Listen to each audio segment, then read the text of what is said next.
alergi yang misalnya mungkin timbul, ataupun misalnya diagnosis gitu ya, maupun riwayat pengobatan, maka untuk alergi, diagnosis, dan riwayat pengobatannya bisa diisi dengan tanda strip, begitu ya. Jadi diasumsikan bahwa kondisi pasien itu tidak punya alergi, dia belum tahu diagnosis penyakitnya apa, dan juga tidak ada keterangan riwayat pengobatannya apa. Jelas sampai dengan di sini dulu untuk data pasien ataupun data pemohon? Sudah cukup Jelas, jelas? Ibu. Jelas ya, baik. Sekarang untuk C, tentang informasi obat. Silahkan Mas Mirza di bawah. Nah, jadi nanti informasi obat ini silahkan saudara uraikan pertanyaan apakah yang kemudian ditanyakan oleh pasien, misalnya atau dokter, dan yang lainnya. Jadi nanti di sini terkait dengan apa sih sebenarnya informasi yang dibutuhkan oleh pemohon maupun pasien. Begitu ya. Jadi dituliskan bisa satu pertanyaan, dua, ataupun lebih dari dua pertanyaan. Silakan bisa langsung dilakukan proses editing di situ. Dan itu nanti tidak harus diuraikan dalam satu baris ya, karena itu nanti barisnya bisa otomatis akan turun dengan sendirinya jika tidak cukup disampaikan dalam satu baris. Kemudian yang selanjutnya, Mas Mirza turun.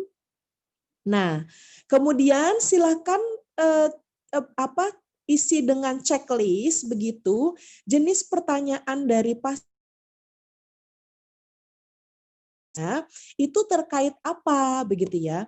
Apakah identitas obat, interaksi obat, harga obat, kontraindikasi dan lainnya. Dan jika pertanyaannya memang lebih dari satu, jadi misalnya bertanya terkait dengan dosis dan juga interaksi obat, maka saudara bisa lakukan lebih dari satu centang dari jenis-jenis pertanyaannya itu. Ya, jadi juga bisa ditambahkan kalau ternyata tidak termasuk dari semua yang sudah disebutkan itu, bisa ditulis di kolom lain-lain gitu. Jadi dicentangnya di lain-lain. Nah, nanti kemudian jawaban dari pertanyaannya juga silahkan dijawab pada form di bawahnya. Ya, jadi misalnya kalau ternyata jenis pertanyaannya itu lebih dari satu, maka jawabannya pun juga akan lebih dari satu. Ya, jangan lupa sebutkan referensi yang digunakan untuk menjawab pertanyaan dari penanya, begitu ya, dan juga jangka penyampaian informasinya tuh bagaimana. Apakah ini memang sesuatu yang harus disampaikan segera, atau misalnya hanya dalam waktu dalam 24 jam, jadi asumsinya nanyanya pagi, bisa dijawab siang atau sore, atau mungkin ini adalah pertanyaan yang mungkin Anda harus cari dulu literaturnya terkait dengan hasil penelitian dan lain sebagainya, sehingga waktu yang dibutuhkan gitu ya. Ini penyampaian informasi ya. Jadi waktu yang dibutuhkan untuk menyampaikan informasi itu Anda butuh waktu lebih dari 24 jam untuk menelusur evidence base terkait dengan pertanyaan tersebut. Ya, jadi ini adalah jangka penyampaian informasi yang mungkin gitu ya butuh database secara klinis begitu ya. Mungkin pertanyaannya datang dari dokter begitu ya, dokter penulis resep ataupun misalnya rekan sejawat apoteker kita lainnya. Dan kemudian nanti identitas petugas PIO-nya berarti harus saudara tuliskan nama saudara, kemudian statusnya apa. Kalau settingannya rumah sakit, maka di situ apoteker penanggung jawab IFRS. Tapi kalau misalnya itu nanti settingannya apotek, berarti nanti saudara itu apoteker penanggung jawab apotek. Ya, jadi silahkan tulis hari, tanggal, dan waktunya, kemudian metodenya itu adalah metode tertulis, gitu ya. Jadi nanti petugas PIO-nya tanda tangan, jadi tanda tangannya bisa dikarang, begitu ya. Jadi tidak harus real tanda tangan, silahkan saudara bisa menuliskan tanda tangan itu dalam bentuk seperti apapun itu tidak ada masalah. Ya, begitu yang bisa dapat saya sampaikan untuk tugas ya ujian akhir semester yang nantinya pengumpulannya akan ada dilakukan pada saat ujian komunikasi konseling terjadwal begitu ya. Ada yang ingin ditanyakan mengenai tugas PIO-nya?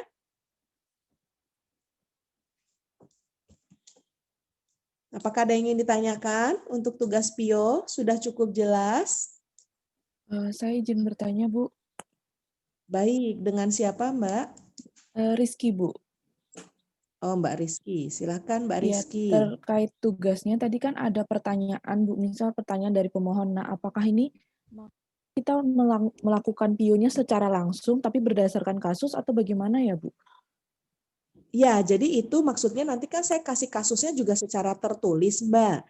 Jadi Oke. otomatis pertanyaan yang ada di dalam kasus itu saudara uraikan, begitu ya, pertanyaannya apa, begitu. Dan nanti jawabannya sebenarnya tertulis, begitu ya. Jadi ini settingannya kita tidak sampaikan secara langsung, ya, gitu. Jadi settingannya ini tertulis semua, begitu. Jadi jawaban yang terkait dengan pertanyaan tersebut itu juga dituliskan dalam bentuk tulisan. Gitu kira Mbak Rizky.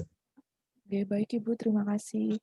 Jadi kalau misalnya ini ternyata pertanyaannya dari pasien, katakanlah gitu. Sebenarnya kan harusnya disampaikan misalnya segera karena terkait dengan pengobatan misalnya begitu ya. Jadi Anda tuliskan ini segera gitu, tetapi medianya tetap ditulis begitu ya. Jadi secara tertulis begitu. Jelas ya?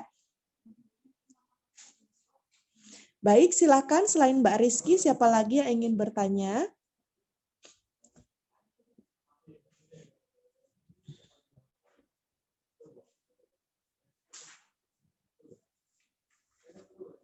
Siapa lagi yang ingin bertanya?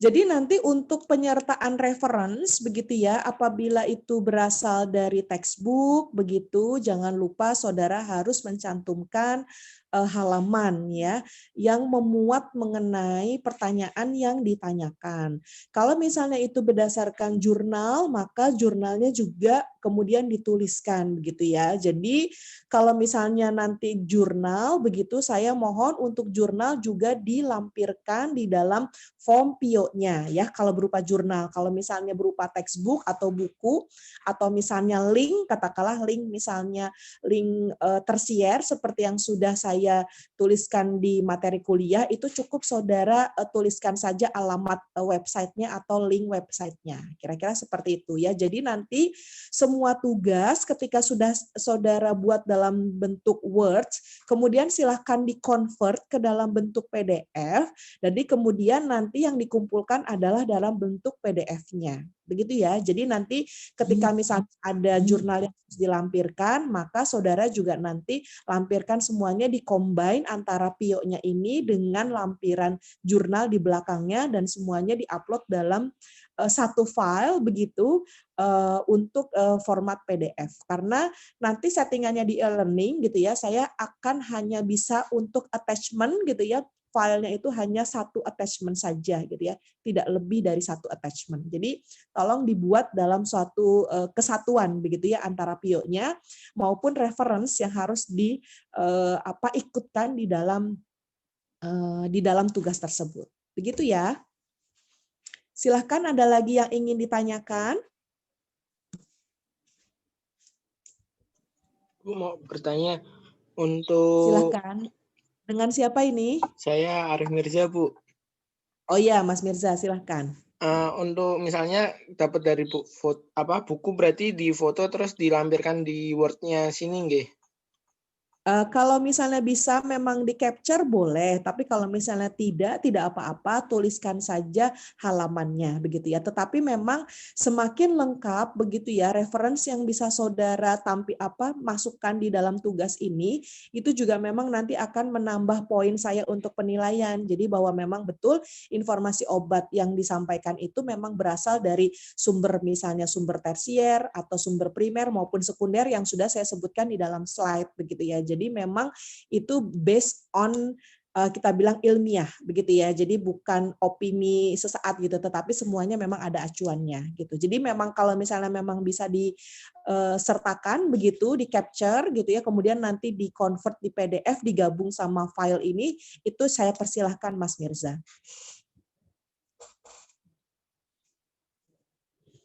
Sudah jelas Mas Mirza? Sudah Ibu, terima kasih Ibu. Oke, baik.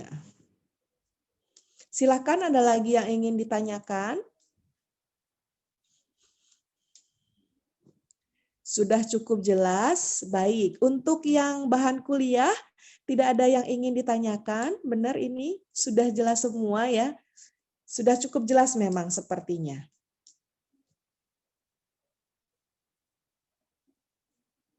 Atau jangan-jangan pada belum baca nih materi kuliahnya ya?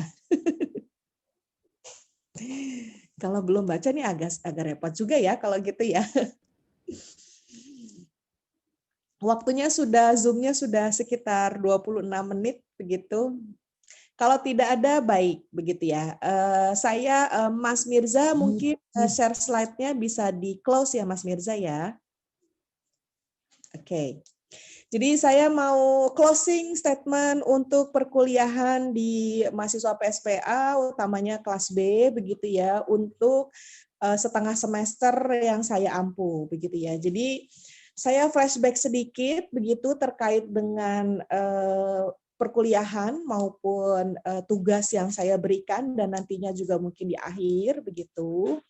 Untuk kelas B begitu secara performance begitu sebagai mahasiswa maupun kemarin ketika saat mengumpulkan tugas begitu performance saudara begitu sedikit banyak sudah saya bisa nilai pada saat saudara diberikan tugas untuk membuat video mengenai konseling ya.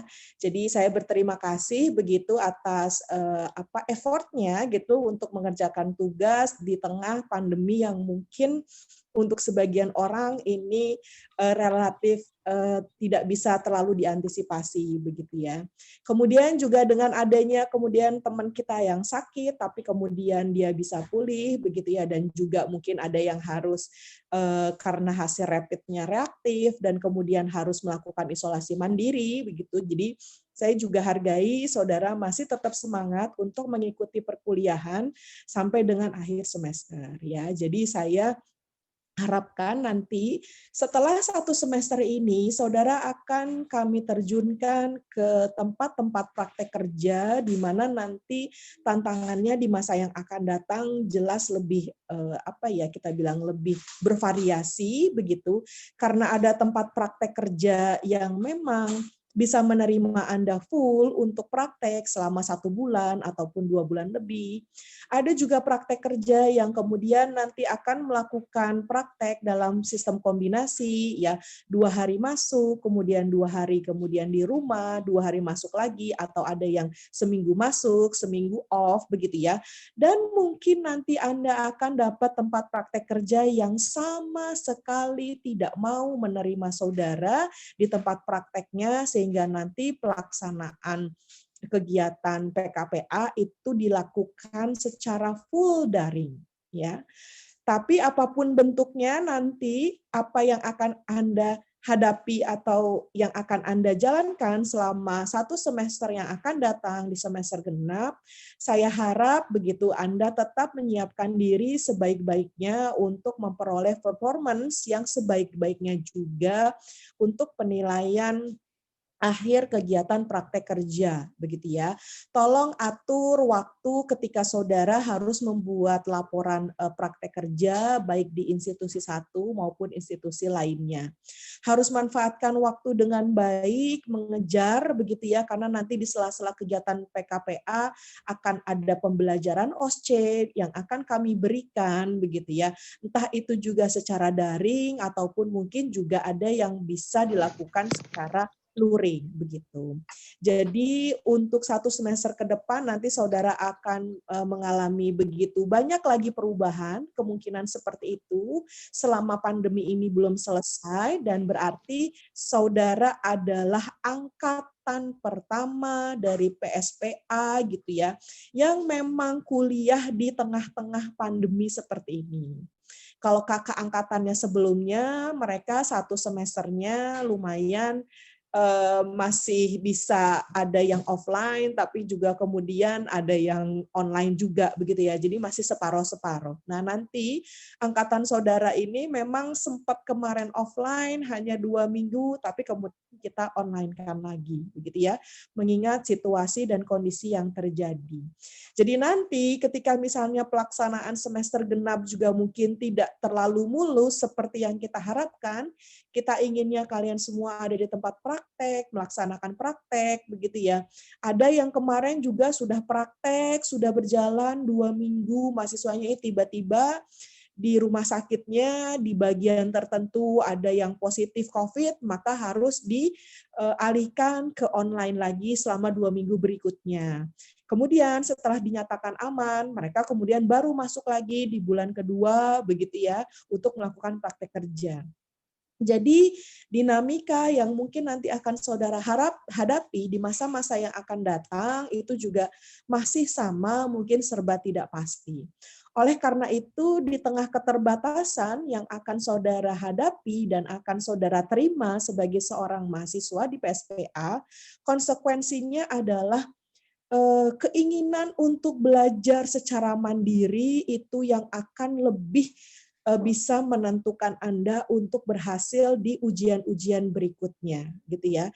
Jadi ketika sebelum masa pandemi, kita pengelola sangat bisa memaksa kalian begitu ya untuk bekerja atau untuk belajar lebih baik karena mungkin secara bagaimanapun ketika dilaksanakan secara offline itu tetap akan berbeda begitu ya. Tetapi kalau secara online begitu ya, keberhasilan memang tidak bisa lagi berdasarkan dorongan dari pihak ketiga.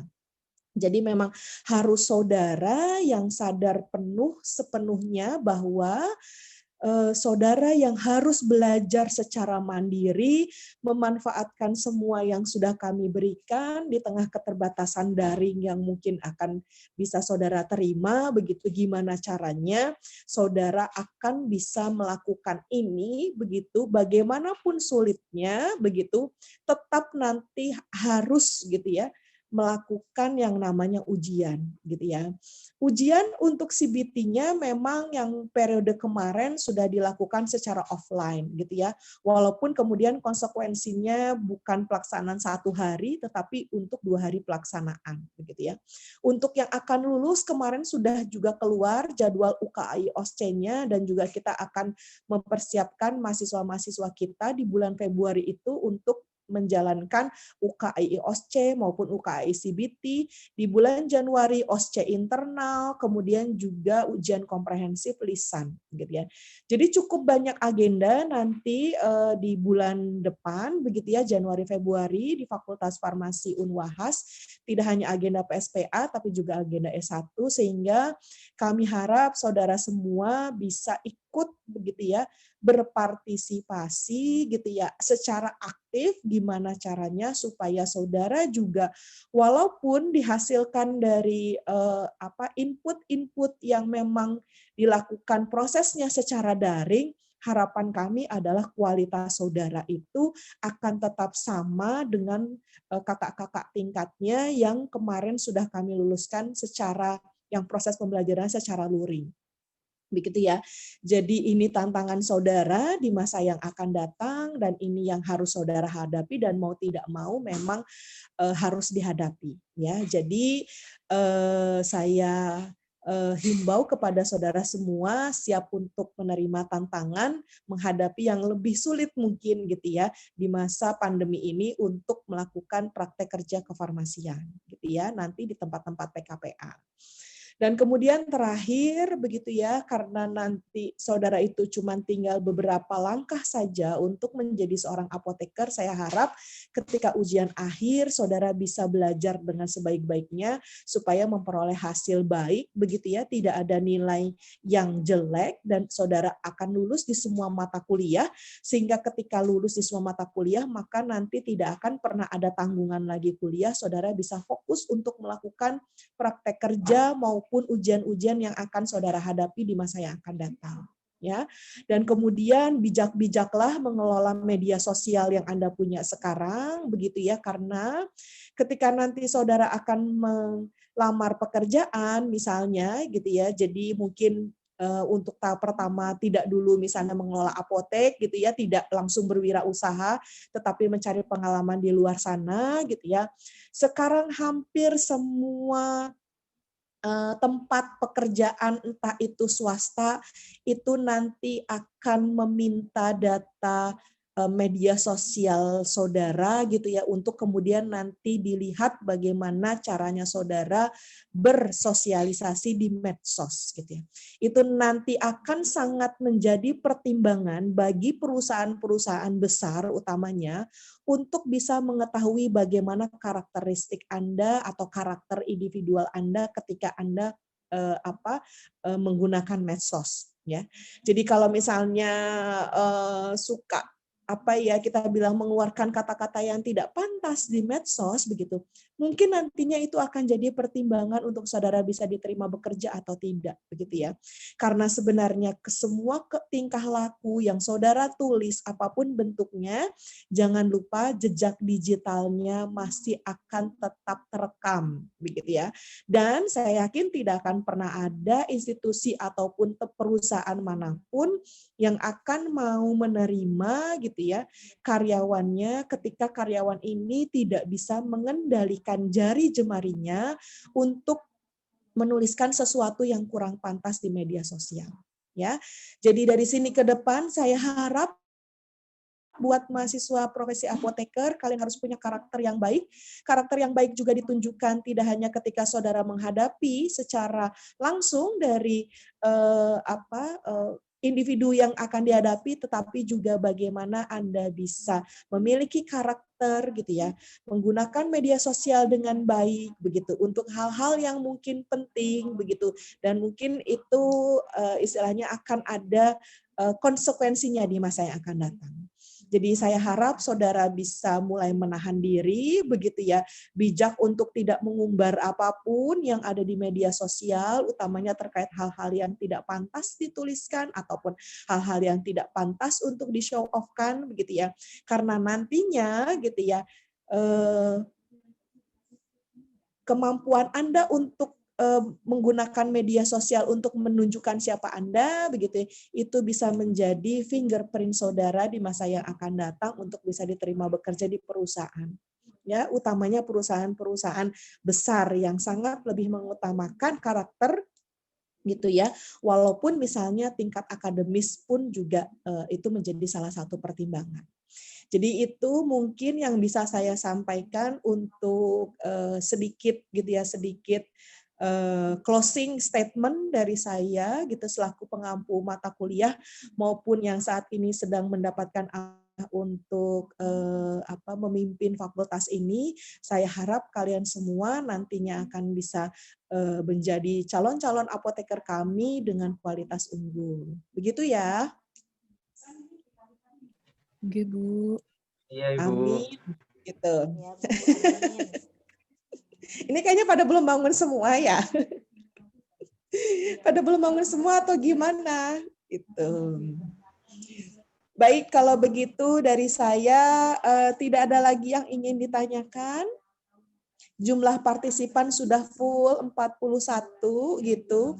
Jadi kalau tidak ada lagi yang ingin ditanyakan, kuliah kita bisa sangat singkat gitu ya hari ini.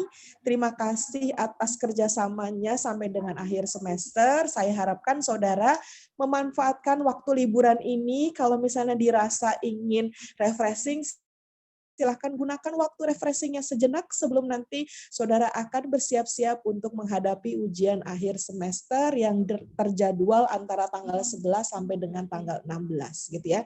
Dan ingat ketika misalnya memang ingin bepergian, saudara juga harus tetap menjaga protokol kesehatan, meningkatkan sistem imun tubuh supaya kita semua tetap bisa melakukan aktivitas dengan baik menjelang ujian akhir nanti akan berlangsung. Begitu ya. Ibu, mohon maaf mau bertanya. Silakan. Siapa ini? Wardah, Bu. Oke, silakan Mbak Wardah. Nah, misalnya gini, ada ada pasien nih, misal dia itu beli obat ya Bu di luar negeri. Teteh, sebentar. Iya.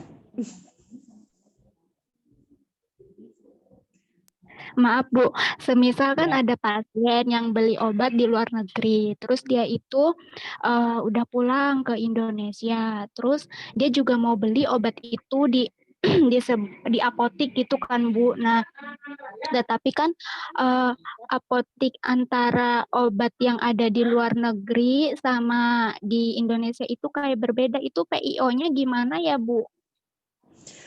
Jadi gini Mbak Wardah gitu ya. Jadi memang untuk suplemen atau obat-obat yang yang beredar di luar begitu kan, itu memang belum tentu semua produknya nanti akan ada di dalam negeri, karena memang untuk regulasi masuk untuk bisa dipasarkan di Indonesia, Indonesia punya aturan atau regulasi tersendiri begitu terkait dengan pengadaan atau barang-barang yang boleh masuk sesuai dengan aturan yang berlaku. Jadi ya PIO-nya ketika misalnya memang bahan itu atau obat itu memang ada di Indonesia, maka saudara kan akan bisa menjualnya gitu ya, dan kemudian nanti lihat penandaannya di dalam label dan kemasan, dan silahkan lakukan pelayanan informasi obat begitu ya terkait dengan produk tersebut begitu. Tetapi kalau misalnya memang ternyata produk itu tidak masuk ke dalam negeri begitu ya, biasanya sih yang begini tuh biasanya suplemen Mbak gitu ya. Jadi karena terkait dengan kandungan suplemen begitu ya, yang mungkin ada pembatasan tertentu begitu, sehingga mungkin memang dia tidak layak untuk dipasarkan begitu ya, sehingga memang ya kita harus bilang bahwa mohon maaf Bapak, ini produk obatnya memang tidak masuk di dalam negeri begitu ya, sehingga memang saya tidak bisa memberikan istilahnya pelayanan informasi obat, tetapi saudara bisa memberikan informasi obat dari label yang tertera di kemasan gitu ya. Jadi kalau pasiennya memang membawa kemasan obatnya yang ada di luar negeri, saudara kan bisa lihat di ingredients-nya apa. Nah, silahkan kalau misalnya memang kita punya pengetahuan mengenai bahan-bahan penyusun dari suplemen atau obat yang di luar negeri itu, silahkan disampaikan gitu sesuai dengan tingkat pengetahuan yang saudara punya gitu ya. Jadi tidak ada masalah Mbak Wardah begitu, karena sepanjang ada labelnya, sepanjang itu memang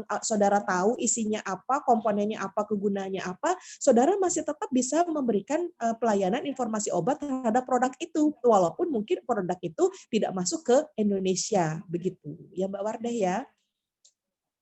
Ya Ibu, terima kasih. Ya, sama-sama. Karena kalau mungkin obat-obat modern kan ya, parastamol di luar negeri mungkin sama dengan parastamol di sini kan ya juga sama-sama parastamol. Mungkin bedanya adalah hanya pabrikan pembuatnya saja. Tapi kalau misalnya isinya tetap parastamol kan, saudara akan tetap memberikan informasi obat kan terkait dengan senyawa aktifnya kan ya Mbak Wardah. Jadi bukan pada brandnya gitu, tetapi terhadap kandungannya. Sehingga menurut saya tidak ada masalah memberikan informasi obat sepanjang Anda tahu ingredients atau komposisi dari produk tersebut. Walaupun itu misalnya obat-obat yang hanya dipasarkan di negara tertentu gitu ya, tidak masuk di sini, saudara masih tetap bisa melakukan pelayanan informasi obat. Silakan, ada lagi yang ingin bertanya sebelum ditutup? Bu, saya ingin bertanya. Ya, dengan siapa ini? Mas Mirza, Bu. Oke, Mirza lagi, nggak kelihatan soalnya. Silakan. Gimana? Mau tanya Bu, kemarin saya dapat info dari Ketua Angkatan, itu UASnya tanggal 4 sampai 9 tadi, sedangkan Bu Lita bilang jadwal UAS tanggal 11, itu yang benar yang mana? Jadi kemarin terakhir kita sudah rapat di tingkat fakultas hari Jumat jam 1. Jadi memang hasil dari rapat terbaru itu UASnya kita mundurkan 1 minggu, jadi tidak jadi tanggal 4 tetapi tanggal 11 sampai dengan tanggal 16 begitu ya. Karena dikhawatirkan ada dosen tidak tetap yang memang tidak bersedia misalnya ngajar pada saat liburan, sehingga kalau misalnya masih tetap kita paksakan tanggal 4, khawatirnya jumlah pertemuannya masih belum mencukupi mencukupi begitu untuk persyaratan kehadiran minimal gitu, sehingga di tanggal 4 sampai dengan tanggal 9 kita masih memberikan kesempatan terutama dari dosen-dosen luar maupun dosen dalam sendiri seperti saya, misalnya saya ada ngajar nih hari Jumat begitu ya, Jumat itu libur Natal, hari Jumat berikutnya libur lagi tahun baru begitu ya. Dan saya kan tidak bisa memaksakan kalau misalnya hari libur seperti itu. Jadi saya kan pasti minta ganti hari. Nah, khawatirnya tidak dapat ganti hari pada saat event libur itu, sehingga akhirnya kita undurkan supaya masih bisa kasih kesempatan buat dosen-dosen begitu yang masih kekurangan jumlah pertemuan untuk bisa melakukan kuliah pada tanggal 4 sampai dengan tanggal 11. Begitu Mas Mirza. Sehingga akhirnya hasil rapatnya, ujiannya kita mundurin dari tanggal 11 sampai dengan tanggal 16. Begitu Mas. Ya, terima kasih Bu Lita. Ya. Jadi kita bicarakan lagi karena ada libur yang tanggal 24 sampai dengan tanggal 3 Januari itu sesuai dengan edaran yang kemarin diperoleh dari universitas gitu. Nah, kadang kan kalau libur begitu ada terutama ya dosen tidak tetap itu mungkin kan keberatan gitu. Jadi kan kita nggak bisa maksa gitu lah. Kalau jumlah pertemuannya kurang nanti kasihan mahasiswanya belum mendapatkan full sudah langsung ujian begitu. Dan untuk persiapan panitia ujian juga supaya tidak sampai mereka itu kerja ekstra gitu ya di hari libur gitu ya, karena kan Senin begitu libur langsung itu, tapi kan pekerjaan panitia ujian itu kan dilakukan sebelumnya, maka memberikan kesempatan untuk panitia juga untuk istilahnya ngopiai soal dan lain sebagainya. Begitu kira-kira Mas Mirza. Memang semula terjadwal tanggal 4, tapi kemudian kita lakukan penyesuaian ya. Udah nggak sabar ya pengen ujian ya? Nggak sabar liburan, Bu. Oh, nggak sabar liburan lah, ya. Berarti kan Anda juga mau liburan kan? Ya, iya, sama. Dosennya juga.